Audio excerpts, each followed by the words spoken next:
আর বন্ধুরা, আজকে স্বপ্নের রান্নাঘরে আমি তোমাদের সঙ্গে শেয়ার করব পাঁচ মিশালি মাছ দিয়ে আমের টক। তো এই যে নিয়েছি পাঁচ মিশালি মাছ, চিংড়ি, পুঁটি, ভোলা, চাঁদা। তো এরপর আমি মাছটা নুন হলুদ মাখিয়ে নেবো, আর মাছটা এরপর আমি ভেজে নেব। এই যে নুন দিলাম, এই হলুদও দিয়ে দিলাম, দিয়ে মাছটা আমি এরপর ভেজে নেব। তারপর আমটা কেটে নেব। তো এই যে দেখতে পাচ্ছি বন্ধুরা, আমি পাঁচ মিশালি মাছটা কি সুন্দর লাল লাল করে ভেজে নিয়েছি। পুরো মাছ ভাজা হয়ে গেছে। এরপর এটা আমি নামিয়ে নেব। এরপর আমি আমটা কেটে নেব। দেখতে পাচ্ছি বন্ধুরা, আমগুলো আমি ভালোভাবে ধুয়েও নিয়েছি। এরপর আমি আমের বকটা কেটে দেবো, দিয়ে এই ছুলা দিয়ে আমি আমগুলো ছুলে নেব।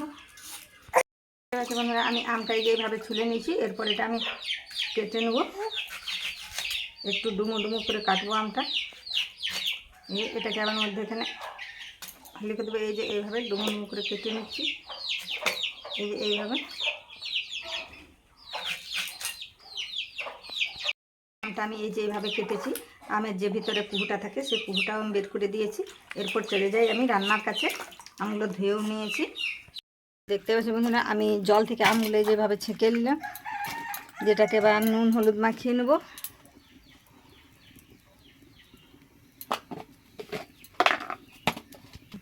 এটা আমি নুন আর হলুদ দিয়েছি। নুন হলুদ দিয়ে ভালোভাবে একটু মেখে নেবো। এই যে কড়াই আমার তেলও গরম হয়ে গেছে, কড়া গরম হয়ে গেছে। এরপর আমি এটাতে তেল দিয়ে দেবো। একটু কমেই তেল দেবো, কারণ ওটা এখন আমি সেরেপে একটু ভেজে নেবো। তেল গরম হয়ে গেছে। এরপর আমি তেলটাতে দিয়ে দেবো একটু কালো জিরা। এই কালো জিরাটা ফাটফুট করছে। এখন আমি দিয়ে দেবো এই নুন হলুদ মেখে রাখা আমগুলো। এখন আমি এটাকে হালকা আঁচে একটু ভেজে নেব। এবার আমি একটু ঢাকা দেবো। তো এই যে দেখতেই পাচ্ছি বন্ধুরা, আমি আমটা এই যে এইভাবে ভেজে নিয়েছি। এরপর এটা আমি তুলে নেব। আবার এই যে কড়াইয়ে তেল দিয়ে নিলাম। তেল গরম হয়ে গেছে। এরপর আমি তেলটাতে দিয়ে দেবো সামান্য একটু নুন,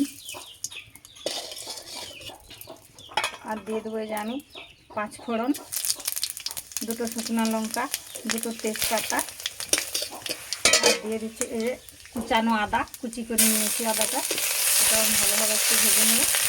এরপর আমি দিয়ে দেবো সরষে বাটা। এটা সাদা সরষে দিলেও হয় আর কালো সরষে দিলেও হয়। আমি কিন্তু সাদা সরষেটা নিয়েছি, এটাই বেশি নিয়েছি। এরপর দিয়ে দেবো আমি একটু হলুদ,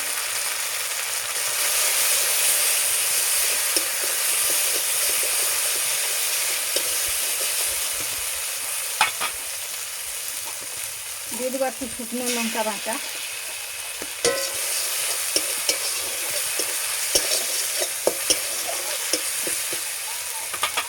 এখন দিয়ে দেবো যে পেঁয়াজের রস 2 চামচ, দিয়ে দিচ্ছি রসুনের রস 2 চামচ।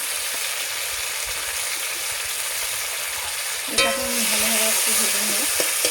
মশলা ভাজা রেডি হয়ে গেছে। এরপর আমি একটু জল দেবো মশলাটাতে সামান্য। এরপর আমি দিয়ে দেবো আমগুলো, এই ভেজে রাখা নুন হলুদ দিয়ে ভেজে রেখেছিলাম আমগুলো, আর দিয়ে দেবো চিংড়ি মাছগুলো, ওটাও নুন হলুদ দিয়ে ভাজা আছে। এরপর টেস্ট করে দেখলাম যে একটু নুন দিতে হবে, তাই আমি একটু নুন দিয়ে দিলাম। একটু মেখে নেব। এই যে 5 মিশালি মাছ মানে আলাদা আলাদা করে ভেজে নিয়েছিলাম। এগুলো হচ্ছে চাঁদা মাছগুলো, এগুলো আমি আলাদা করে ভালোভাবে ভেজে নিয়েছিলাম, তাই একটু পরে দিলাম আমি। এরপর আমি এটাতে একটু জল দিয়ে দেবো। একটু জল দিয়ে দিলাম। এরপর এটা একটু ফুটিয়ে নেব। দেখতেই পাচ্ছি বন্ধুরা, আমার 5 মিশালি মাছের টক আমি নিয়ে রেডি। এটা এখন আমি এটা নামিয়ে নেব। তো এই যে দেখতেই পাচ্ছ বন্ধুরা, 5 মিশালি মাছ দিয়ে আমি কি সুন্দর আমের টক করেছি। চাইলে তোমরাও এইভাবে বাড়িতে করে খাবে। আর যদি এই টকটা আমার ভালো লেগে থাকে, তাহলে একটা লাইক একটা সাবস্ক্রাইব করে দেবে।